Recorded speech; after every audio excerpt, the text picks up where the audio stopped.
Twice a day, the sea swallows a road and an island disappears. Then the tide retreats and Lindisfarne returns, as it has for 14 centuries. This tidal rhythm has shaped every chapter of the island's history, from the arrival of Irish monks in the 7th century to the pilgrims who crossed the causeway today. The images you'll see in this film are visual reconstructions, created with the help of artificial intelligence to interpret the past from written records, archaeological evidence, and surviving structures. These interpretations remain necessarily incomplete. Small inconsistencies may appear, but they allow us to glimpse what documentary photography cannot reach. Our journey begins with the island's geography, then follows its transformation through time. We'll witness the arrival of AI-reconstructed in 634, the creation of the Lindisfarne Gospels under Cuthbert's influence, and the Viking raid of 793 that marked a turning point in Britain's medieval history. We'll see the Norman priory rise after 1093, endure until Henry VIII's dissolution in 1536, then watch as the island faded from prominence. Finally, we'll arrive at the living island of today, where ancient ruins and modern pilgrimage meet beneath the same twice-daily tide. Long before any human footfall marked this coast, volcanic fire shaped the bones of Lindisfarne. 295 million years ago, molten rock forced its way through sedimentary layers, cooling into a dense formation geologists would later name the Whin Sill. This igneous intrusion runs beneath the Northumbrian landscape for 70 miles, surfacing in dramatic escarpments, the same dark stone that would one day carry Hadrian's Wall westward from the Tyne bears the monastery ruins and castle of Holy Island. The geological record shows how ice sculpted this foundation during successive glaciations, carving the shallow depression that would become the North Sea basin.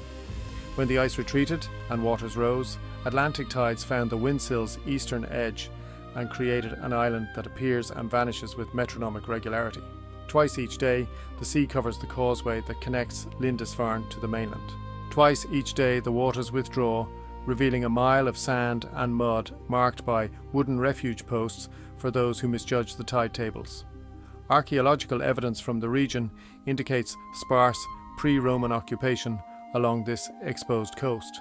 The land offered little shelter from the North Sea winds that sweep across the coastal plain, bending grasses flat and driving salt spray inland. Roman forces garrisoned the broader region, but concentrated their presence along Hadrian's Wall to the south, leaving the tidal margins largely unoccupied. Later centuries brought Anglian settlers moving north by sea, establishing fortified centres on prominent coastal features, notably at Bamberg, the rocky outcrop visible across 3 miles of open water from Lindisfarne's southern shore. The island itself remained on the periphery of these early settlements, its twice-daily isolation offering neither strategic advantage nor agricultural promise sufficient to sustain permanent occupation. Contemporary chronicles describe the wider Northumbrian coast as windswept and sparsely peopled, a frontier between contested kingdoms. Before the mid-7th century, Lindisfarne knew only the cry of seabirds, the Atlantic rhythm of tide and withdrawal, and the occasional passage of fishing boats navigating the channels at high water. The road across the sands opened once more, and this time a traveller came who would mark the island forever. By the end of 634, AI-reconstructed arrived from the monastery of AI-reconstructed, sent at the request of King Oswald of Northumbria, himself baptised amongst the Irish monks during years of exile. Contemporary chronicles record that a first missionary had been dispatched the year before, but his severity in preaching had driven the Northumbrians away. AI-reconstructed, by contrast, brought gentleness. Bede would later describe him as a man of remarkable patience and devotion, who combined episcopal authority with monastic simplicity. The island he chose for his foundation offered a double nature, perfectly suited to the Celtic monastic ideal. Visible to the south stood the royal fortress of Bamberg, close enough that smoke from its hall fires could be seen on clear mornings, a proximity that allowed AI-reconstructed to remain counsellor to the king whilst maintaining the rhythm of monastic prayer. Yet twice daily the tide brought complete isolation, cutting the community off from the mainland for hours at a stretch. Medieval sources consistently emphasised this balance between engagement with the royal court and withdrawal into contemplative silence, a pattern that would define Lindisfarne's character throughout its first age. The monastery that rose in those early years followed Irish custom. Bishop Finan, who succeeded AI-reconstructed in 651, built the principal church of hewn oak, thatched with reeds, a technique Bede noted with faint disapproval, preferring stone construction in the Roman manner. Archaeological evidence suggests modest timber buildings clustered around this church, with workshops for copying manuscripts and spaces for the hospitality that Celtic monasticism demanded. Contemporary accounts describe AI-reconstructed walking the length and breadth of Northumbria, refusing to travel on horseback, preaching in villages and royal estates alike. The rhythm of monastic life on the island centred upon the daily offices, study of scripture, and periods of fasting that Irish practice prescribed. In August 651, AI-reconstructed died not on the island, but at Bamberg, leaning against the timber wall of a church he had built there. His body was returned to Lindisfarne for burial. The monastery he founded would endure for 2.5 centuries, a centre of learning and sanctity whose influence would spread far beyond the tidal causeway. In the spring of 685, a man who had spent most of his life seeking solitude became Bishop of Lindisfarne. Cuthbert had served as prior here, but his heart drew him to the uninhabited rock of Inner Farne, 7 miles south across open water. Contemporary accounts describe how he built a circular stone cell there, dug so deep into the island's crest that he could see nothing but sky, and how the seabirds and grey seals came to trust him. The eider ducks nested so close to his dwelling that monks and fishermen along the coast began calling them cuddy ducks, Cuthbert's ducks, a name that persisted in Northumbrian dialect for centuries afterwards. He served as bishop for less than 2 years before returning to his island hermitage, where he died in March 687. His body was laid in a stone coffin on Lindisfarne, and when the grave was opened 11 years later to translate the relics to a shrine, the monks found the flesh uncorrupted.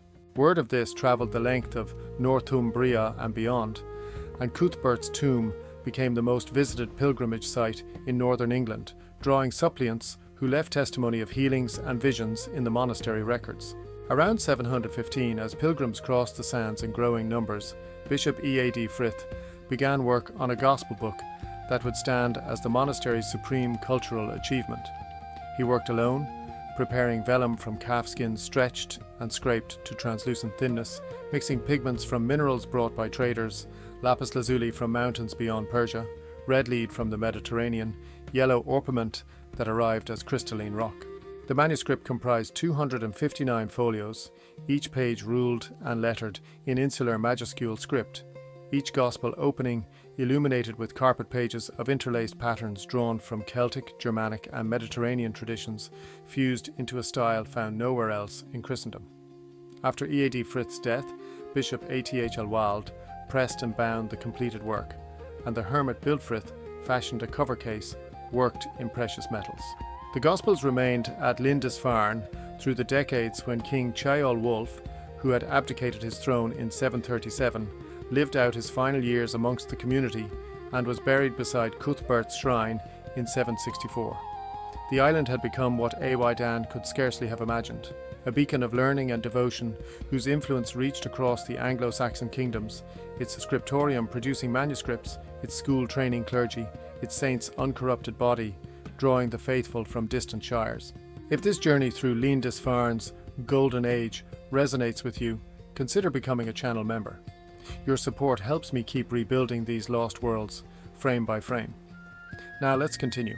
The dawn of 8 June 793 arrived like any other on Lindisfarne, grey light spilling across the sand flats, the tide withdrawing to expose the road to the mainland. Contemporary accounts from across Northumbria describe what appeared in that morning haze. 3 vessels with square sails, their hulls riding low in the water as they approached the island's eastern shore. The monks, preparing for the offices of prime, had never seen such ships. What followed shocked the Christian world. Aelquin of York, writing from the court of Charlemagne, recorded that never before had such terror appeared in Britain as this heathen raid. The manuscript accounts are precise in their horror. Saints' blood poured around the altar stone where Cuthbert had once stood, bodies of monks left trampled in the sanctuary, treasures seized from the church that had served as Northumbria's episcopal seat for nearly a century and a half. Some brothers were killed, Others were taken as slaves, their fate recorded in continental chronicles that tracked the Viking trade routes eastward. The Anglo-Saxon Chronicle noted another detail, one that troubled its scribes. In the months before the raid, witnesses throughout the region had reported fiery dragons in the sky, whirlwinds tearing across the coast, flashes of lightning on clear nights. Whether natural phenomena or chroniclers' retrospective shaping of events, these omens entered the historical record as harbingers of the island's transformation. The raid of 793 marked a beginning, not an ending. Further attacks followed in subsequent years. By 866, Danish forces controlled York. In 873, their army moved into the heart of Northumbria, and the kingdom that Osewald had once ruled from this tidal outpost began to collapse. In 875, the surviving monks made their choice. Archaeological evidence from Chester-le-Street and later Durham shows what they carried with them. Cuthbert's bones, wrapped in silk, and the Gospels that E.A.D. Frith had illuminated on this island nearly 2 centuries before. Lindisfarne fell silent. The tide continued its rhythm, twice daily covering and revealing the road, but for the next 200 years, no community gathered here for prayer, no scriptorium produced manuscripts, no pilgrims crossed at low water seeking the saints' intercession. Only the stones remained, the church, the cells, the boundary walls, slowly yielding to wind and salt. Nearly 3 centuries passed before monastic life returned to Lindisfarne. In 1093, the Bishop of Durham, who now held Cuthbert's relics in the great new cathedral rising above the River Wear, sent a company of Benedictine monks northward to re-establish a priory on the island. The Celtic monastery that AI-Dan had founded was gone, its timber halls long since dissolved into the earth. What the Normans built in its place was stone. The priory church rose from blocks of red sandstone quarried on the island itself, its rounded arches and massive piers following the Romanesque pattern carried across the northern England by Norman masons. Contemporary accounts describe the colour of the stone shifting through the day, warm amber in morning light, deeper crimson towards evening. By the middle of the 12th century, the complex doorflies included vaulted cloister walks, a scriptorium, fish-drying sheds along the harbour, and a guest house for pilgrims who still crossed at low tide to visit the place where Cuthbert had once lived. The rhythm of the hours governed everything. 8 times each day, the bell called the monks to prayer, from matins in darkness before dawn through Compline after dusk. Between these offices, the rule of St. Benedict prescribed labour in scriptorium and field. Monastic records from the 14th century onwards detail weekly deliveries of fish to Durham. Cod and haddock caught on lines beyond the island, herring netted in season, salmon taken from the channels. The priory also operated lime kilns, burning the island's limestone with Scottish coal shipped across the border. Royal visitors came occasionally. Henry III crossed in 1255, Edward I in 1296. The wars of Scottish independence swept back and forth across Northumbria, but the priory endured, a modest house of perhaps a dozen monks maintaining the offices and the fishing stations and the cenotaph that marked where Cuthbert's body had once lain. Then, in 1536, Henry VIII dissolved the monasteries. The prior and his brothers departed. The great church stood empty. Within 13 years, labourers were levering dressed stone from the priory walls to build a castle on Bede Low Crag, the volcanic plug that rose dark above the southern harbour. 8 centuries of unbroken monastic life ended as the tide of Reformation swept across England, and the stone that had sheltered prayer became foundation for war. The centuries following the priory's dissolution in 1536 brought transformations that would have been unrecognisable to AI-Dan's monks. Stone from the ruined buildings rose again on Bede Low Crag as a fortress. By 1550, the Tudor crown had raised a small castle to guard this vulnerable stretch of coast. Elizabeth has strengthened it further with gun platforms, adapting the medieval strongpoint to the age of cannon. Contemporary records describe the garrison's watch over northern waters, where Spanish ships and Scottish raiders remained persistent threats throughout the late 16th century. The castle saw its only military action in October 1715, when Jacobite supporters briefly seized the fort from its master gunner and skeleton crew. Colonel Lawton retook it the following day with 100 troops and 50 islanders, but the episode marked the end of Lindisfarne's military relevance.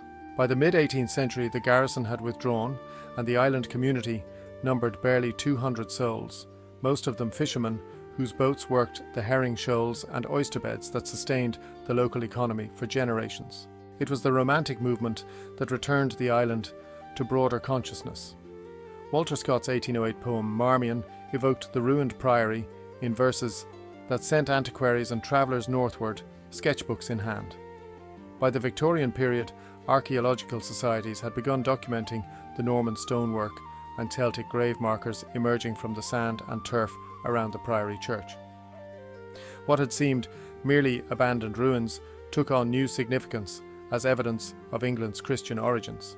The most remarkable transformation came beginning around 1903, when architect Edwin Lutyens converted the Tudor castle for Country Life editor Edward Hudson.